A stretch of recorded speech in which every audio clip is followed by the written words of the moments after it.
Coach? Guys, hey, first of all, just recapping the game, getting a chance to go back and watch it. Really pleased with a lot of the effort that our kids played with in all three phases of the game. The great thing about the video is you get a chance to come back and have a chance to correct a lot of things too. A lot of positives, but a lot of things that we can be a lot better on special teams, how we function, coaching staff, and everybody. Obviously, the kickoff return for a touchdown, have an opportunity to fit that a lot better than we did and make a play that doesn't change the momentum in the football game. Defensively, a ton of positives, the way we were able to stop the run, but there's some simple things that we can do in alignment assignment to get off the field quicker than we did. And offensively, although we were efficient in the run game, there's still opportunities for us to be a whole lot better and some things in the pass game that we can clean up as well. So excited that we got a result that we did. At the same time, you come back in the building on Monday, and it's about how we get better. The challenge is always going to be how fast we can be as good as we can. And I think our guys had the right mentality coming into the building today and going through our Monday. We got a big test this week, South Carolina. Good football team. You look at how they've played inside the conference already against two really quality opponents. For us offensively, we got to do a great job of running the football and being balanced. Defensively, got to control and dominate the line of scrimmage. Special teams will be a huge part in this football game. They've found ways to change the game on special teams. We got to do a great job and minimize their opportunities and plays there.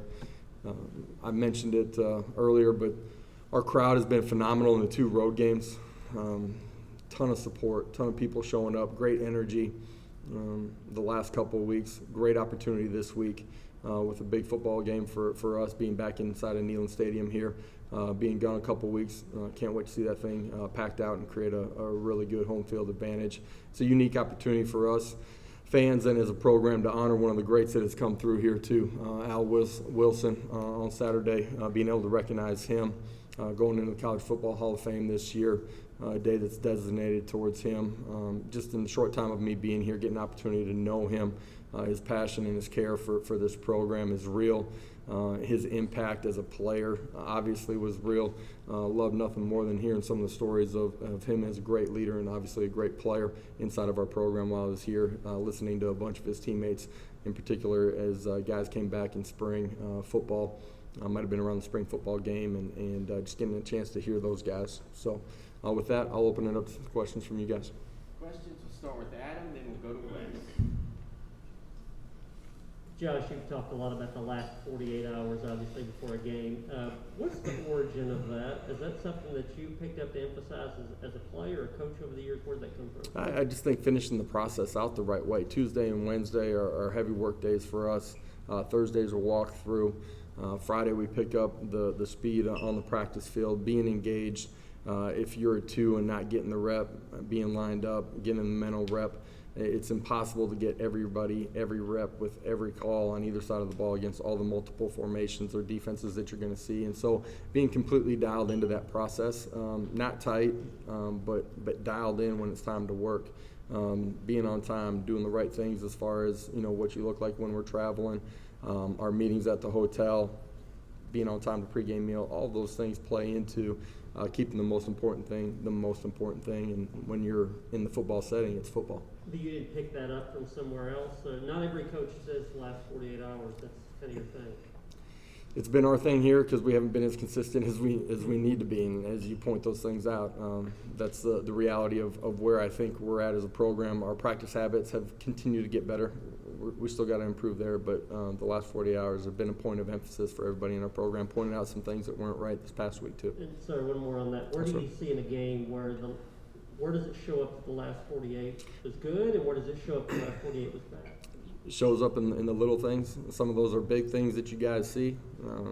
Drop ball, missed protection. Some of them are little details that you can't tell. Hat placement, hands, 6-inch step, the way we communicate on the sidelines. There's a rhyme and reason behind everything that we're doing in our program. And, those things play out on game day. Wes? Josh, the players have been saying that they they believe in what y'all are doing here, that they understand what they can do, the upside of this thing. When you see, you were a player yourself, when you go out there and have a game, an SEC game where you score 62 points, is that something that can really put off a light bulb for players, like if you execute at this pace, this is what can happen?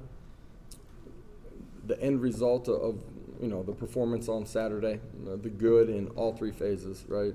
People, I think, paid attention to the offense, but the defense played a outstanding football game too.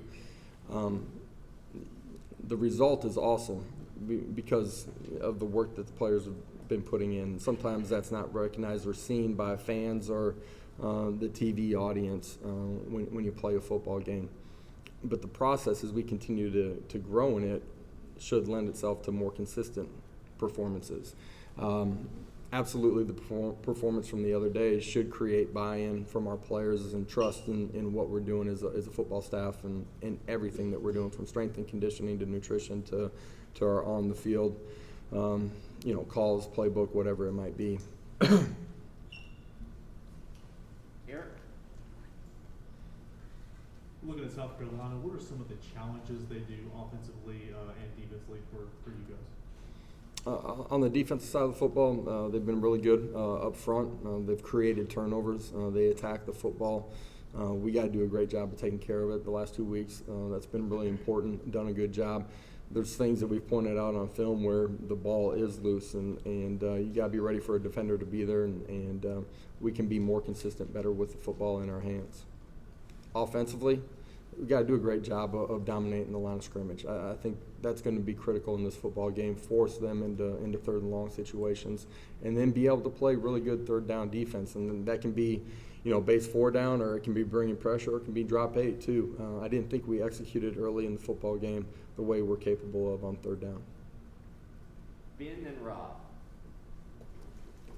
Just what have you seen from Hendon over the last couple of games? Seems like he's really starting to hit a stride, both from an efficiency standpoint and taking care of the football. Has been better taking care of the football with the ball in his hands. Some of our meshes have been better, more consistent. I think that happens as you get more time on task together with the same guys.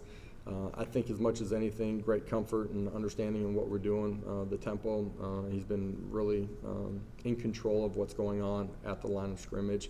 Been really good with his eyes, and that's allowed him to be really decisive with the football. Was extremely accurate the other day. A lot of that stems from eyes in the right place, seeing things really clearly. That allows you to get your body in the right spot. Coach, that's the most we've seen from Laneith Whitehead since he's been here. Talk about his performance and what that means for going forward. Yeah, I think maybe a week or two ago I talked about a guy that was banged up in the off season, was rehabbing with our strength and conditioning staff, had a really good summer, and just has steadily grown throughout training camp in the early part of the season. I think it's a great lesson for guys inside of our program that sometimes things don't happen exactly when you want them to. You continue to work, you continue to strain, you continue to learn on the field and off the field, and eventually your opportunity is going to come, and when you get that opportunity, you're going to be ready for it. I thought he did a really good job the other day of pressing the line of scrimmage. Has the ability to make some guys miss more on the back end early in the football game when he was in there, but did a really good job in pass protection too. So I like a lot of what we saw from Laneith the other day. Rick, then Brent. Coach John Evans had a couple touchdowns there in the first quarter. How important just has he been to this team and what it wants to do on offense? And then also, is there any update on Jabari Small? Tyon continues to grow. Did some really good things first week, got nicked up and wasn't able to go for a week there. I think he continues to grow in his understanding. If you watch him at the running back position from the other day, man, he's doing a great job of being on his track and pressing the line of scrimmage. And that allows, if you got a double team between your left guard and left tackle, to press vertically and get on the second level. And that creates space for the running back when he gets outside. I thought he did a really good job as fronts changed of understanding how things would be blocked and pressing it and, hit it inside when it was supposed to, and when he had an opportunity to bounce it and get to grass, he did a great job there. He made some people miss too, which is really important. It's going to be important in this ball game too as they load the box and make it difficult to run. Coach, 2 questions about the receivers. It looked like Bayless was more inside this week. Did you like what you got there? And two, it looked like the rotation was smaller this week at receiver. Was that by design or is that circumstances of the game? A lot of the rotation was just based on circumstances of the game and how the game ended up playing out. Believe that we have depth and have the ability to play multiple guys at multiple spots. Bayless, getting him inside was the opportunity to get him more touches. Thought he did a really good job inside. He did a good job on our pass game, understanding where he needed to be. Thought he did a good job on a couple option routes and did a really good job with the ball in his hands. Patrick? Coach, I think Christian Charles started the game, but we didn't see him, I think, on defense after that. What was kind of the reason for that? Yeah, just got injured early in the football game. Thought he would have the opportunity to return. We decided not to. As the game unfolded, there were a handful of guys that you saw early that maybe didn't finish. We'll see where those guys are at as we go through the week. And second question, with Ollie Lane, he got the start, I think, against Pittsburgh and kind of got back on the starting lineup this week. Kind of what did you see from him on Saturday, and kind of how has he grown over the course of the first part of the season? I think he's getting more confident in being out there and playing more reps. I think he's playing at a better level too, just fundamentally in technique and opportunity on the field. Typically will lend to some growth during game time too, like what we saw this past Saturday. We'll go to the back with Tim and Madison. Coach, Cade Mays was named the offensive player in the SEC. What did you see from him on Saturday? Congratulations to Kate. Didn't know that. It's a guy that, man, is playing better and better every single week. I think from a year ago, just coming in and watching him on video and then watching him in the offseason, a guy that's really reshaped his body, just the ability to bend and play with, great power, functional strength at the offensive line position. I think he's playing his best football right now. He's been healthy, and he's a guy that's got great understanding. If you're up near the line of scrimmage during practice, you're going to hear him communicating with his guard and sometimes his center. He's got a great understanding of how all of it plays in together. Coach cleaned up penalties on Saturday, only had 2 for 20 yards. When it comes specifically to just controlling the pace and the flow of how you want to play, how important was that? Penalties change the game, typically in a very negative way. When they're on you. It changes the way, the situational calls that you're in, whether it's second and long or being in third and long, advantage to the other side of the football. Being able to play in rhythm is really important for us as well. The stress of the tempo, obviously that's not there when you're coming off of a penalty. So you put all those things together, it's important for offensive football. But you look at the past couple of games when we had a large amount of penalties, some of that's on special teams, some of that's on defense too. And we were able to play ahead of the chains or on our terms for most of the football game in all 3 phases. Coach, given Saturday's game and where you are at this point in the season, how does that impact your expectations for the rest of the way out? Doesn't. College football is a game of 12 weeks, but it's a 1-week season every single week. Talk to the football team about that. If you try to compare and contrast scores from week to week, none of it's going to make any sense. And it's about your same competitive spirit, competitive composure when you get out there. It's about your process leading up to kickoff. If we continue to grow in that will lend itself to better and better results as we go through the season.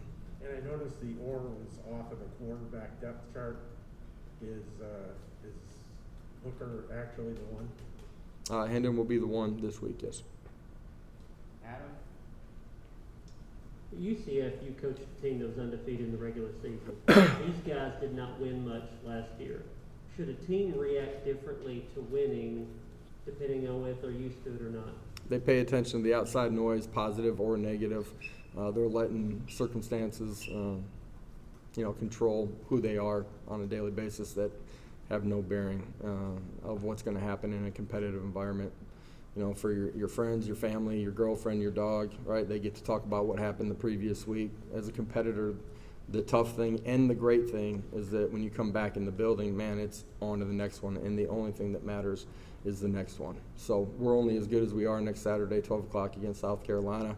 I think our kids are buying into that. That's why our preparation has gotten better. Not where it needs to be, but it's gotten better. And if we're consistent in our growth in that, then we got a chance. 3 three more, Rob, Eric, and Wes. Coach, I'm not an NFL scout, but you probably don't have the most talented front seven in this league, but the run numbers have been really good, with the exception of Florida. Can you just talk about the job Coach Banks is doing and how you guys are getting that done? Yeah, defensive staff has done a phenomenal job, starting with Coach Banks. His ability to get buy-in from his players, trust from his players is where everything starts in the whole process. But then his ability to be multiple, with what we're doing on all three levels of the defense, from front to the alignments in the second level to our coverages on the third level, and being able to incorporate it and teach it in a way where kids understand it and can reason it out as things change with what the pictures you're seeing on the offensive side of the football. Sounds easy, it's really difficult. The ability of all of our coaches to be great teachers and to allow our players to understand the fundamentals and technique that we want to play with. It's a unique group over there on the defense side of the ball. They've done a phenomenal job, starting with Coach Banks, but to the assistant coaches as well. Very good, Josh. Charles got the star. Samari McDonald played a lot. Nico Slaughter played a lot as well. How important was it to get those guys a lot of reps in the back end? What did you think about their performance? Great to get them a bunch of reps. It's got to be next man up at any position group, right? I talked about that week one.